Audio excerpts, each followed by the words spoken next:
Anne Ratier a tué son enfant très lourdement handicapé il y a 30 ans. Aujourd'hui, elle a décidé de révéler ce terrible secret dans un livre, « J'ai offert la mort à mon fils », publié chez City Éditions. Pierre Licia, notre petit reporter, est allé la rencontrer. Magnéto, Serge.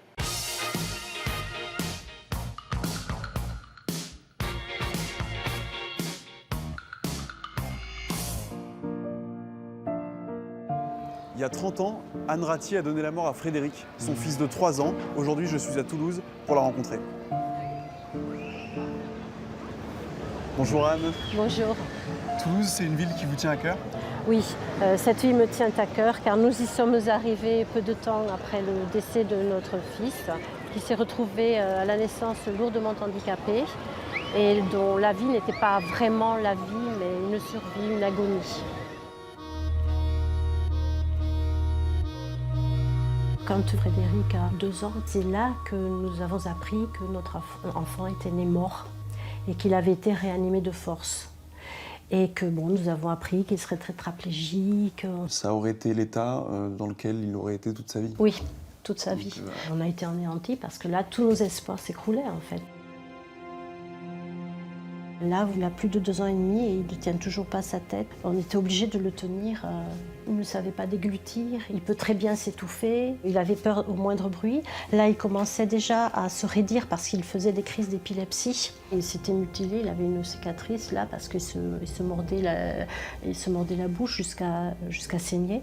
Donc c'était très difficile. Et lorsque j'en parlais au médecin, il m'a dit « Mais non, mais ma petite, ce qui est détruit dans un cerveau, ça ne se récupérera jamais. » Et on s'est dit, comment il va vivre comme ça, dans un carcan, pendant toute sa vie?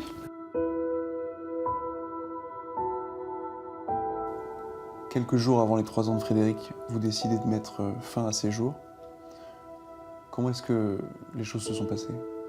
C'était un jeudi, je me rappelle. J'ai écrasé la totalité de son tube plein de neuroleptiques. Je l'ai mélangé avec un peu de lait. Et petit à petit, avec la petite cuillère, je lui ai fait prendre la totalité de ses médicaments.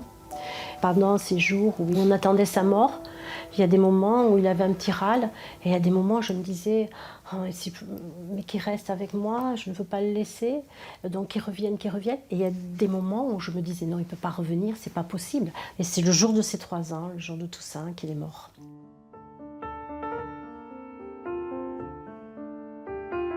C'est comme si je le mettais dans un monde où plus rien ne l'atteindrait. Donc j'avais l'impression que je le protégeais comme ça.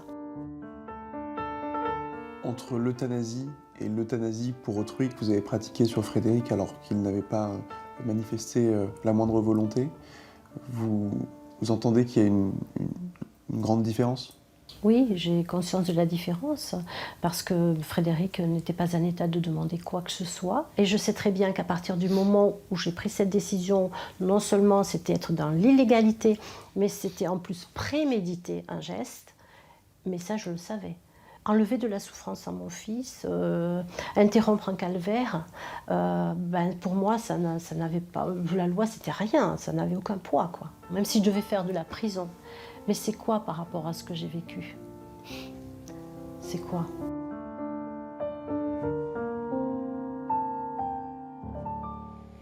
Pour continuer à en parler, j'accueille Anne Ratier.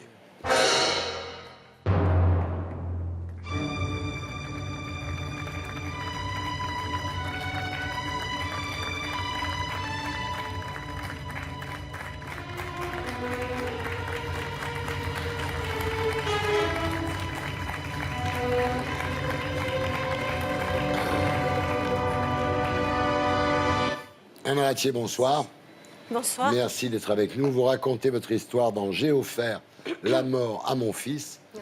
un livre paru chez City Éditions. Pierre, vous connaissez le sujet. Bonsoir Anne. Bonsoir Pierre. Vous racontez effectivement dans ce livre votre histoire, mais aussi et surtout celle de Frédéric, votre fils. Vous racontez surtout tout ce cheminement pendant 3 ans qui vous a conduit à donner la mort à votre fils. vos souffrances, les souffrances de Frédéric, vos espoirs, vos désespérances aussi, vos cauchemars. Votre père qui a été le premier à vous proposer de partir avec son petit-fils. Oui. C'est évidemment un témoignage qui bouleverse autant qu'il dérange. Oui. Parce qu'il ne s'agit ni plus ni moins que de l'histoire d'un infanticide, ce qui est très difficile à entendre, à concevoir pour beaucoup de personnes. Pourquoi est-ce que vous avez décidé de prendre la parole ? J'ai décidé de prendre la parole parce que, à partir du moment où j'ai choisi, je fais ce choix pour mon fils, il n'était pas question que je me taise. Donc, pour lui, d'abord, parce que je ne voulais pas que pendant ces 3 ans, sa vie soit passée inaperçue. Je voulais qu'il y ait une trace de son passage chez nous, sur notre terre. Ensuite, parce que mon père, qui m'avait dit que lorsque nous n'aurions plus d'espoir et que nous aurions le verdict des médecins, il me proposait de partir avec lui. Et il m'a dit oui, je délivrerai cet enfant. Et mon père n'a pas pu le faire parce qu'il est mort 6 mois avant. Et sur son lit d'hôpital, alors qu'il était en train de mourir, mon père se faisait encore du souci pour Frédéric. Et j'ai promis à mon père que c'est moi qui m'occuperai de Frédéric. Mon fils avait le cerveau grandement détruit. Il était tétraplégique. Il faisait des crises d'épilepsie. Sa vie, ça aurait été dans une coque jusqu'au bout, sans vraiment pouvoir dire ce qu'il voulait, sans vraiment comprendre ce qui se passait autour de lui. Justement, Frédéric était dans un état, vous le dites vous-même, végétatif, totalement coupé du monde, sans aucune interaction avec le monde extérieur, c'est ce que vous racontiez. Vous l'avez dit vous-même, sa vie n'était plus une vie, mais une agonie. Ma question va peut-être vous choquer.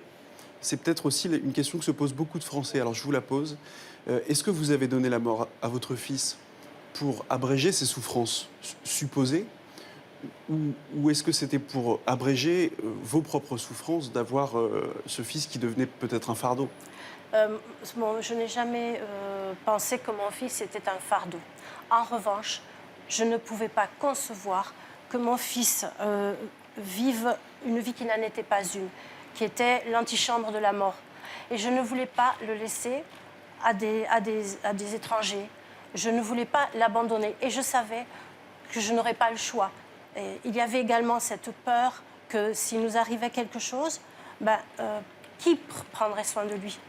En sortant ce livre, en médiatisant comme ça votre histoire, vous savez qu'il y a eu des réactions déjà depuis quelques jours très violentes. Très violentes. Est-ce que vous comprenez que les Français puissent être choqués, heurtés, parce qu'ils ont le sentiment que finalement vous accréditez l'idée que le handicap d'un enfant peut justifier qu'on lui donne la mort? Évidemment, les réactions sont violentes. Évidemment, je l'ai même dit dans le livre que j'allais choquer. Mais j'étais choquée moi-même. Parce que quand vous avez un enfant comme ça, vous êtes choqué. Mais cet enfant est né mort. Parce qu'il n'y avait personne à la clinique. Parce que la sage-femme disait que j'étais douillette. On l'a réanimé de force. Le SAMU l'a emmené dans un hôpital où il n'y avait pas de matériel, où il a convulsé. Moi, je n'ai jamais demandé qu'on me donne un enfant mort, qu'on le réanime de force et qu'on fasse signer à mon mari un papier en lui disant « ce n'est pas grave, il a un tout petit problème comme tous les enfants qui naissent par césarienne ». Comment vous voulez ne pas assumer? Dire il n'y avait personne, on l'a laissé toute la nuit comme ça, il est né mort, mais il faut le réanimer de force parce qu'il ne faut pas que la clinique ait mauvaise réputation. Aux yeux de la loi, vous avez commis, je ne suis pas ni juriste ni juge, mais vous avez commis ce qu'on appelle un homicide volontaire sur mineur avec préméditation. Vous savez que c'est très grave. Les règles de prescription sont encore assez floues. Moi, je n'ai jamais regardé s'il y avait prescription, pas prescription. Pourquoi avoir attendu si longtemps pour écrire ce livre? Je n'ai pas attendu si longtemps. La première fois que j'ai écrit mon histoire, j'ai été convoquée par un éditeur parisien. C'était en 1994. Et moi, j'étais prête. C'est lui, au dernier moment, parce que mes enfants étaient en bas âge, qui m'a dit « Non, finalement, je me dédie, je ne le publierai pas ». Alors, si vous calculez depuis la mort de Frédéric 87 à 1994, je n'avais pas regardé s'il avait une prescription ou pas de prescription. Cet après-midi, j'ai vu que sur une télé, il y avait ma photo et qu'il y avait une avocate. Et que l'avocate disait que, évidemment, elle n'était pas au courant des tenants, des aboutissants, etc.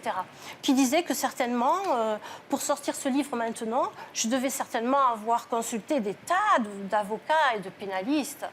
Alors, je lui réponds, je ne sais pas, que non, que je ne savais pas et que de toute façon, je m'en moque et que je m'en suis toujours moquée. Merci, Anne. Je m'ennuierai la nuit dans le paradis blanc, où les nuits sont si longues qu'on en oublie le temps. Anne Ratier, merci d'avoir été avec nous.